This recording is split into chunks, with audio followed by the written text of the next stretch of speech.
Assalamualaikum warahmatullahi wabarakatuh.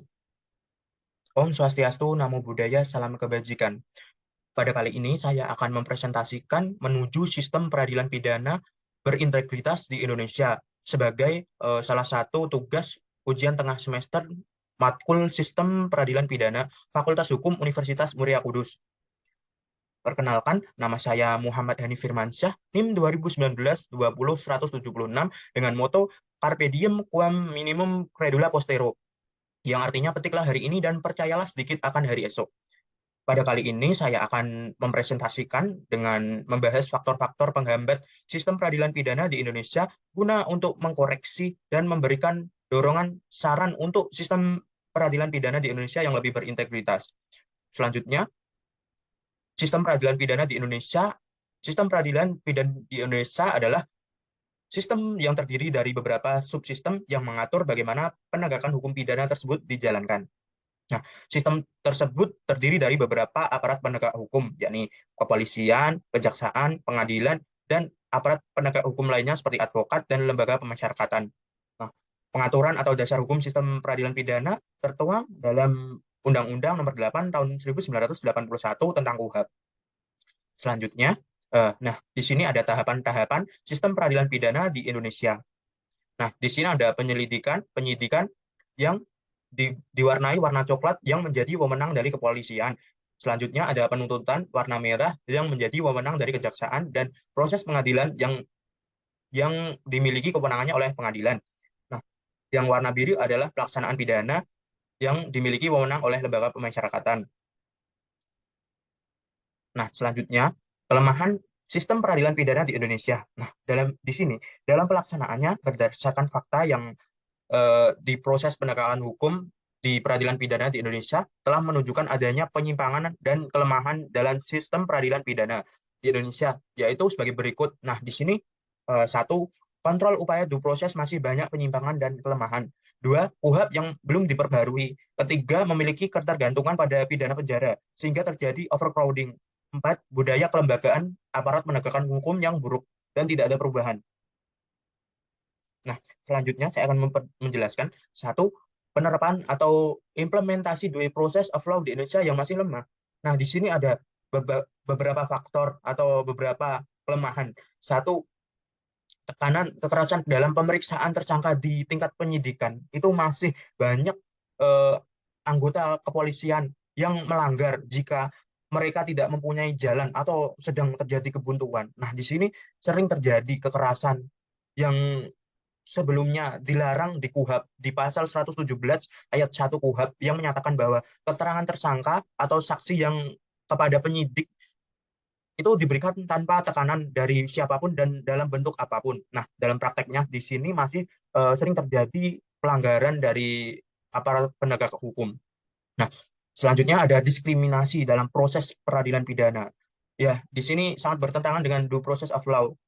Nah, di mana hukum yang adil dan tidak memihak faktanya di pengadilan atau persidangan ini diskriminasi masih saja terjadi sehingga asas equality before the law sebagai salah satu prinsip dari due process of law belum dapat ditegakkan. Realitasnya kedudukan tersangka dan terdakwa yang secara ekonomi, sosial, politik yang memiliki status yang tinggi maka terjadilah diskriminasi dalam proses peradilan pidana. Nah, selanjutnya tidak dipenuhinya hak tersangka oleh terdakwa dalam memperoleh bantuan hukum. Seringkali banyak terdakwa yang tidak didampingi oleh advokat atau penasihat hukum.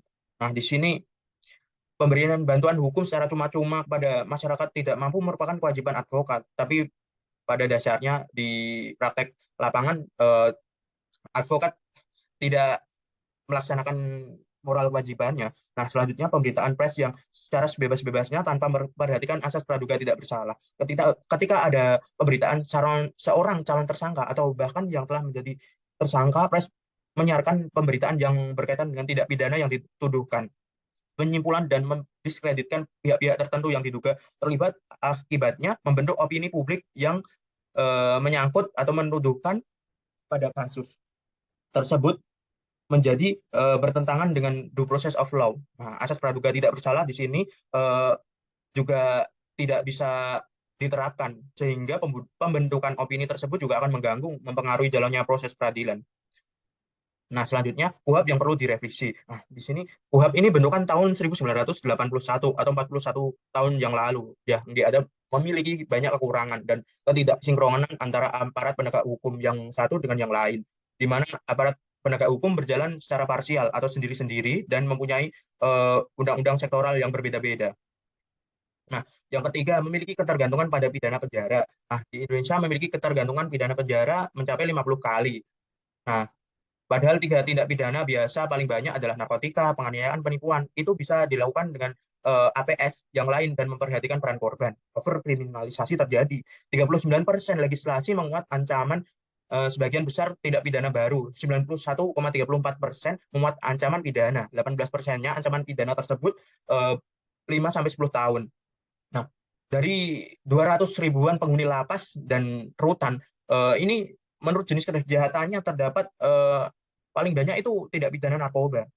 Nah, yang terdiri dari pengedar, bandar, penada, atau produsen narkoba. Nah, di sini penjara sebagai solusi untuk perbuatan yang seharusnya tidak dipenjara. Salah satunya adalah narkotika yang seharusnya adalah bisa direhabilitasi.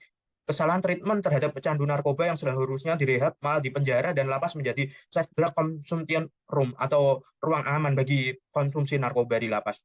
Nah, selanjutnya budaya lembaga aparat hukum yang buruk tidak ada perubahan. Maksudnya adalah sistem peradilan pidana di Indonesia masih mempertahankan budaya militer dan tidak ada jaminan independensi. Nah, maksud dari mempertahankan budaya militer adalah masih menganut atau tunduk pada atasan dengan melapor kepada atasan. Hal ini terjadi di tingkat kejaksaan seperti sebelum jaksa membacakan tuntutan kepada terdakwa, jaksa harus melapor terlebih dahulu ke atasan melalui proses perentut atau rencana tuntutan. Sistem tersebut hanya terjadi di Indonesia dan bisa membuka peluang adanya intervensi dari atasan. Di sini terlihat tidak ada jaminan independensi dari jaksa untuk menuntut. Selanjutnya, masih di budaya lembaga APH yang buruk dan tidak ada perubahan. Ya, budaya korupsi yang merebak di lembaga pemasyarakatan di mana jual beli fasilitas penjara sebagai contoh para warga binaan pemasyarakatan tidak pidana korupsi yang diberi kamar dan fasilitas yang baik oleh lembaga pemasyarakatan. Nah ini kalau orang kaya kan bisa beli. Nah yang tidak mampu ya nggak tahu lah. Fasilitas yang seharusnya hak bagi warga binaan pemasyarakatan malah diperjualbelikan oleh lembaga pemasyarakatan. Tidak adanya pengawasan terhadap kewenangan lain, undercover buy dan kontrol delivery, ketiadaan pengawasan ini membuka peluang penyidik ikut bermain dalam lingkaran setan, seperti polisi bintang 3 yang kemarin terseret kasus jual beli narkotika akhir-akhir ini.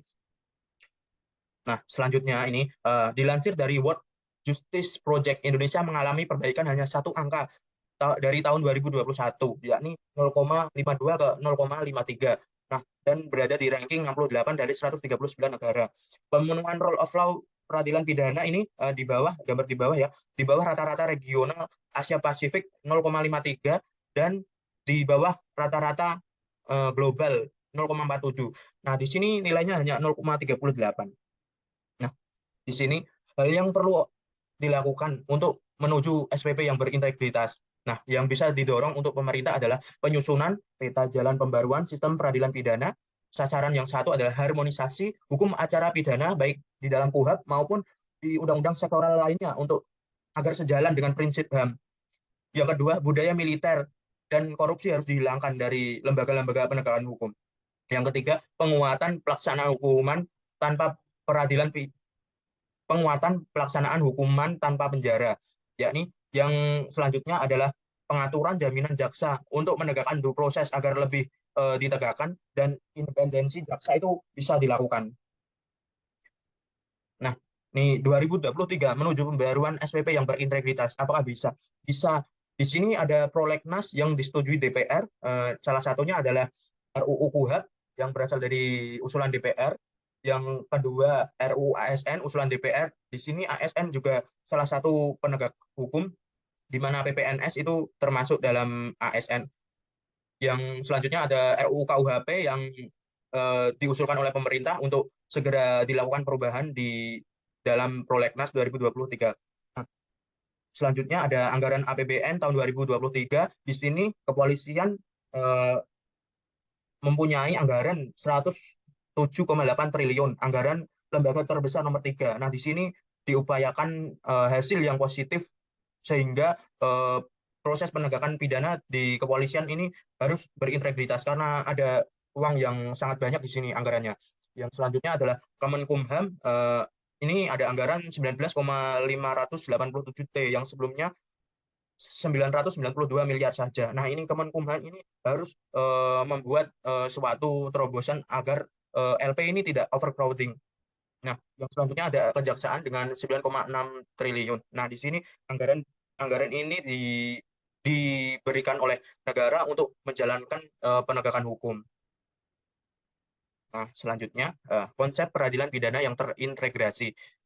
Peradilan pidana terintegrasi sangat diperlukan sebab sinkronisasi substansi hukum pidana, struktur dan budaya hukum menjadi upaya yang dalam mewujudkan penegakan hukum pidana berkeadilan. Konsep penegakan hukum berkeadilan yakni di sini keadilan administratif dan substantif, sinkronisasi substansi hukum pidana baik hukum pidana material maupun hukum pidana formil menjadi penting dilakukan agar menghindari terjadinya konflik hukum. Sinkronisasi hukum, struktur hukum memberi penjelasan bahwa semua lembaga penegak hukum seperti polisi, jaksa, hakim, advokat, dan lembaga pemasyarakatan tidak boleh merasa paling benar dan saling menyalahkan satu sama lain. Sementara budaya hukum haruslah menyatu dengan substansi hukum dan dipertimbangkan oleh struktur hukum dalam penegakan hukum pidana.